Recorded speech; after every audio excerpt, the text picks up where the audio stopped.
Mike Hastings of the Minnesota State Mavericks joined just now. Mike, coming off a trip to the Upper Peninsula with 2 games against Michigan Tech, and you continue action this weekend with Ferris State coming to town. Tell us a little bit about the weekend at Tech, and then what do you expect out of the Bulldogs coming to Mankato here this Friday and Saturday? A real challenging weekend last weekend. I think Joe's doing a great job. We knew going into the series it'd be a very difficult place to play in, and it played out that way. From a team standpoint, I thought we were dominated for the first period and a half, even close to 2 periods on Friday night up at Tech, and then responded the way you'd like your team to respond to something like that in the third period, but couldn't quite get it to even. And then on Saturday, I thought we were better, and probably deserved a little bit better at the end, but won a very close game, in a shootout. Like the way we responded. We're still growing. And I think we're going to have another opportunity this weekend because you've looked at how Ferris has played. They've never been swept this season. They went into a very difficult place to play up in Bemidji and ended up, I think, getting at least a split, at least 3 points. And Bobby Daniels year in and year out finds a way to get under our skin a little bit because they're a good hockey team and play real well. So excited to try and defend our home ice and get back to trying to get points in a very difficult league. Thanks for that, Mike. Joined via Zoom with Carson Bulow from the MSG Reporter, Tim Rapoli from Flow Hockey, Don Westfall from Maverick Hockey Weekend, and Kevin Dudley from the Mankato Free Press. Let's start with Kevin Dudley, please.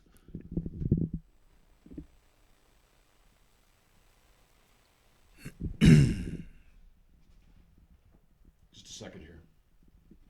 Kevin, wondering if something on my end, but I didn't hear your. Are you unmuted there? Yeah, there we go. Hear me? Yep, go ahead. Got me? Yep. I was asking about Ryan Sandelin. I thought down the stretch in Saturday's game, he was a guy who really played like a senior. Talk about his effort Saturday and helping you guys, bringing you back, and helping you get 2 points. I thought that was one of his best 60 minutes of the season. We needed it to be. I appreciate you recognizing him. From my end, we recognized him also, not just because of the goal and the assist, but I think he had 10 attempted shots that night. Very assertive with and without the puck, led by example, and we need a little bit more of that. But I thought he was a dominant player in a very difficult game. I thought that weekend series was kind of like playoff hockey. There wasn't a lot of quote-unquote easy ice. You had to earn everything you got. And I thought Ryan was okay doing that on Saturday. Carson Bulow. Yeah, Coach. Last week in Tech, we saw a very uncharacteristic stat where you guys had allowed 18 shots in the first period of Game 1 and only were able to muster up 3. What do you think needs to change heading into this weekend, just really to make sure that the guys are energized and they're starting on time against this tough team? No Thanksgiving dinner this week. We obviously didn't start the way we wanted to. And whether you do well or not, as a group, as a coaching staff, as a team, you've got to own what your actions are. And one, I want to give credit to Tech. We sure didn't want to start that way. They forced us into it. I thought they took it to us and were really aggressive. Played on their toes and took time and space away from us. They were a very impressive hockey team, and it took us a little while. We took a few punches. That were really real positive on the weekend was I thought Rancier stood tall when we needed him to. He gave us an opportunity to still be in the game in the third period to make a little bit of a push to make that game even a game. So, for us, just owning what happened that weekend and learning from it. This entire season is an opportunity to learn every single night. And, again, a lot of respect to Tech because I think they're a really good hockey team. Don Westfall. You mentioned Rancier, Coach. What have you seen different in his game in the last 5 than earlier in the season? Because his numbers, there's a definite difference. I'd say first, confidence. I wish I could go down to Walgreens and purchase a box of confidence and pass it around the locker room. You've got to earn that confidence. And the one thing I can tell you as a coach from our side, if you see a young man putting the work in and doing what he needs to do and then doing a little bit extra and paying attention to what he does in his dailies from the time that he gets to the rink till the next 24-hour clock starts and he gets to the rink again.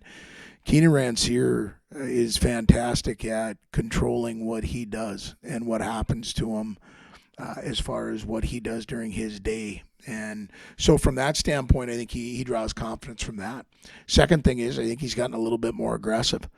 He's a big kid that, I think he feels now he can play at this level and play well at this level. And so I think that those two things combined with Corey Lonke, our goaltending coach, I think has done a really good job at trying to help him manage the peaks and valleys of what happens for a freshman goaltender at this level.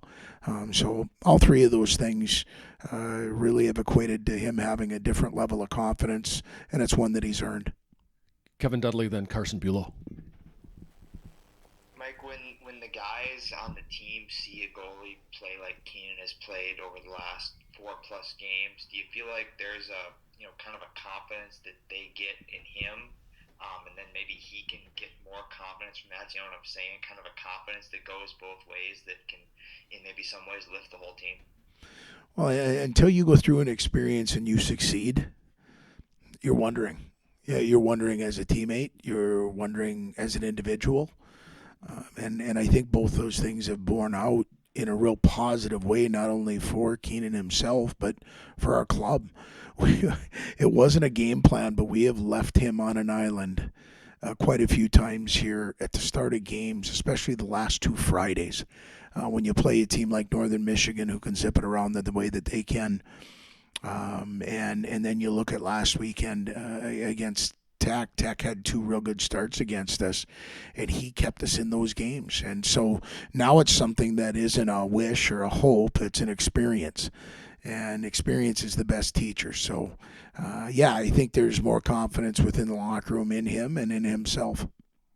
Carson, then we'll give Tim a chance to weigh in. Coach, one thing that we saw in Game 2 of the Tech series that we haven't seen at all so far this season was only suiting 6 defensemen and having that extra skater skate up at forward and Luch.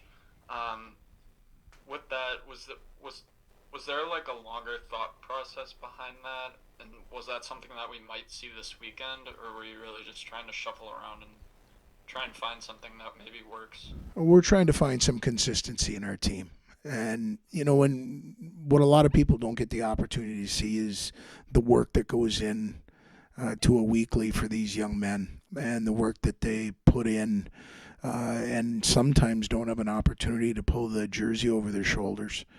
And so to me, it's one thing. You as a coach, you need to have substance, I believe, in who's in your lineup and why. Because, with the open door policy that we have, the guys come in on Mondays and they might knock on the door and say, hey, where are we at? Where am I at? What do I need to do to get into the lineup? And we've had a lot of guys that have been working really hard for that opportunity. And with us taking sometimes one step forward, one step back, we have to mix and match and try and find what our best lineup is going to be. 1, health-wise, and then 2, just trying to develop some chemistry, whether it's back at the blue line or it's up front. And so we've had some guys that have been given the opportunity, whether it's through injury or whether it's through their own work ethic, to prove themselves. And if it works, we'll stick with it. And if it doesn't, we might have to make some adjustments. Tim? I've been reading about Livingston and Hiroshi climbing up the scoring ranks for Minnesota State in career scoring for defensemen. We're so worried about wins and losses every week, but can you give us a little perspective on having that tandem? People might look back a decade from now and say, boy, I can't believe you had those 2 guys playing together. Yeah, I appreciate you bringing that up, Tim, because it's we get caught up in wins and losses, which I believe is a focus, but not the only focus. President Inch has always said since day one, Mike, we need you to be responsible with the young men and ask them to be contributors in all three levels, whether that's the academic, the social, or the athletic. And those two young men have already left an imprint on our program that'll be here forever. One as players, when you start talking about the numbers that they've run as a defense, individually as defensemen, and then now they've been playing pretty consistently from the beginning of the year as example setters for us back there. They're writing their own history as individuals, and in their time that they've been here, they've helped us win an awful lot of hockey games and also mentor some young men, the freshmen that we have this year, and we hope they continue to do that because both, on the ice and off the ice, they're special players and special people, and we're happy that they're in our program. Last question from Kevin Dudley. Mike, just any injury updates going into the weekend? I know Josh Grohl missed last weekend. Sam Morton and Bennett Smolik have been out. Any updates this weekend, or what maybe long term the rest of the first half year it looks like for those guys? Yeah, for us in the first half, Grohl's been skating since Monday. He's good. If we would have really pushed things last weekend, I think he might have gone on the trip, but we wanted to make sure that he's as healthy as he can be, and so he's full go this week. The other two will definitely be out through Christmas and maybe longer.